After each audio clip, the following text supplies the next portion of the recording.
Friday night, AS Monaco delivered the most brilliant performance of these EuroLeague playoffs so far. After a disastrous Game 1, where they managed to score only 54 points, they put on a show on both sides of the court, winning by 24 and leaving everyone who watched the game with one question in mind. Was this only a fluke, where everything went their way, or should Olympiacos start to worry?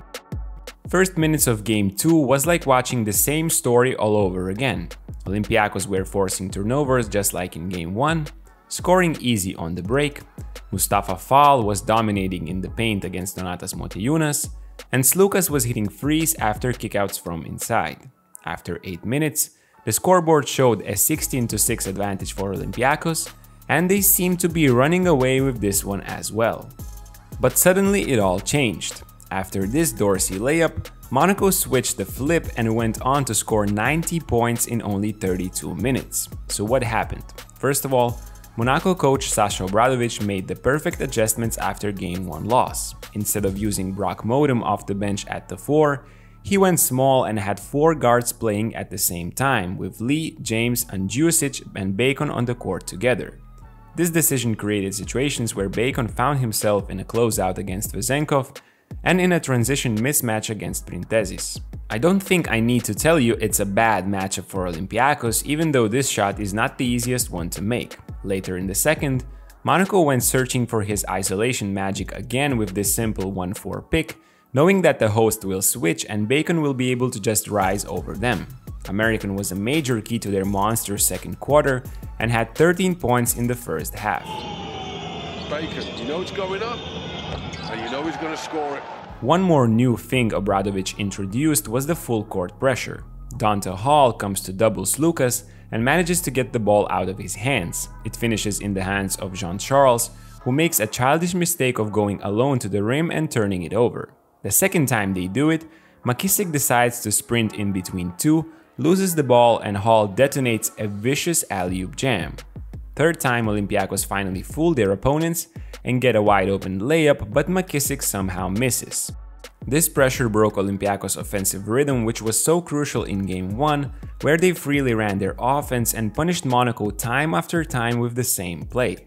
I can't forget to stress the importance of Paris Lee individual efforts in order to disrupt Olympiacos' offense. Guard was amazing all game pressuring the ball and forcing opponents to improvise instead of playing their usual set plays. And how about this closeout and one-on-one defense against Tyler Dorsey? Wow. This type of intensity allowed Olympiacos only 12 points in the second quarter, but it was a masterful period from Monaco on the other side of the court too. Twice they punished the Greeks from top spread pick and roll, where Fall played at the level of the screen, so the opposite low man had to help inside the paint. 2 perfect skip passes created 2 open shots for Otara, who came up big when his number was called after not even playing in Game 1. Then there was another little adjustment that was used much more in Game 2 than in Game 1 and which worked wonders. Flare screens on Mike James isolations. 4 possessions with flares, 4 scores for Monaco. They knew about Oli stunting from 1 pass away to close all driving gaps for James, and these screens put them in difficult spots, where Olympiacos didn't communicate well enough. James calls thumbs up for the last play of the quarter, which means his isolation, and look at Vezenkov stunting versus him while completely forgetting his man. Motiejunas blocks Fall, erasing the possibility to switch, and Andjusic hits a free to finish off a perfect quarter for Monaco. Enter Mike James. In the first half, the superstar was involved by serving up others. Up 12 to start the third, he was the one who said the final words on this game. And he did it in the most Mike James fashion possible.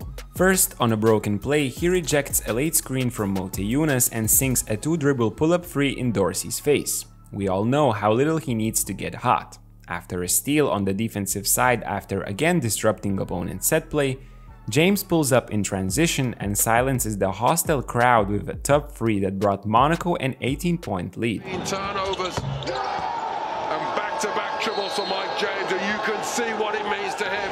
At this point, Mike was feeling it, and Obradovic continued looking for ways to include him. And since playoffs are all about the matchups, it was a pretty easy thing to do. Monaco again played small with 4 guards and knew Olympiacos were going to switch it, so James asked picks from those who were guarded by Vezenkov or Suliauskas and then went to work. These are not easy shots to make, but we are talking about Mike James here. Sometimes it doesn't even matter what you do on the defense. Monaco went up by 20 and never looked back.